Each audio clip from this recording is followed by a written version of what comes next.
Gulf Coast boxing community, what's up, everyone? This is Andre coming live for you. Listen, man. Right now, is the welterweight division is literally being held up because of this man. One time, which means he only fights one time a year, or once every 2 years is what he's going on now. Keith Thurman, aka Ponytail, or whatever these guys like to call him, aka the boys like Blood Boxing calls him. Shout out to Blood Boxing and the LDBC fellas over there. And Boxing Clinic, and also Hitman Boxing and H Money Boxing. All the guys I watch, Boxing Ego, those are, man, all those guys, they part of different communities. But I got much love for them. They're decent people.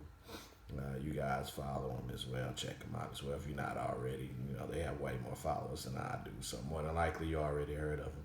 But anyway, this guy Keith Thurman with another injury and hasn't even came back to fight yet. Mysterious injury, may I add, is literally holding up the welterweight division. Now Al Heyman takes good care of his guys, and he's taking care of Keith Thurman.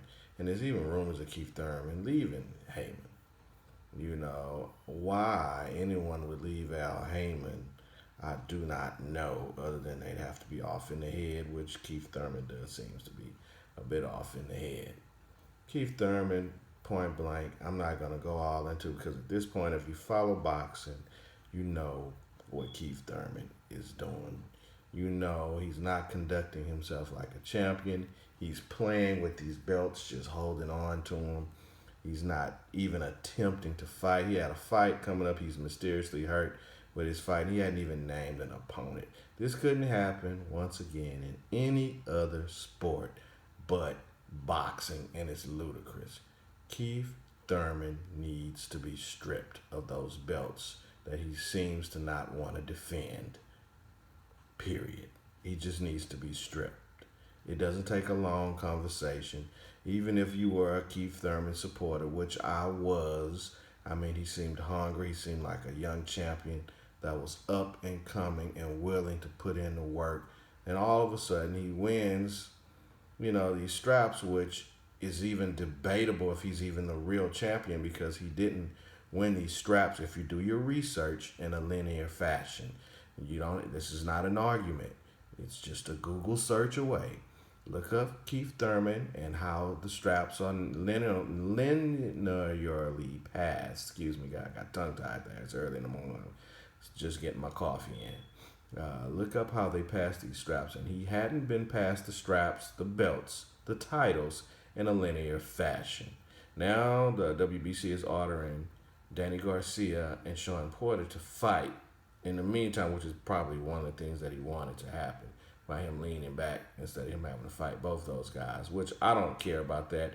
I don't want to see him fight either one of those guys again. Those were boring, lame fights, and there are other people to fight. I wouldn't mind it if he fought a unification bout or some of the other champions first and maybe came back later around to those guys, but it's some magic with these guys even getting a title shot again, particularly Danny Garcia, because if anything, Sean Porter has put in the work and earned it. He's having more fights. Again, it's just a Google search away. Look it up before you get all butthurt or want to give your opinion. It's the truth, okay? At any extent, Keith Thurman needs to be stripped. They're going to order those two guys, Danny Garcia and Sean Porter, to fight in the meantime. But if Keith Thurman does not defend his title twice a year, he needs to lose one of those belts. Gulf Coast Boxing, and we out.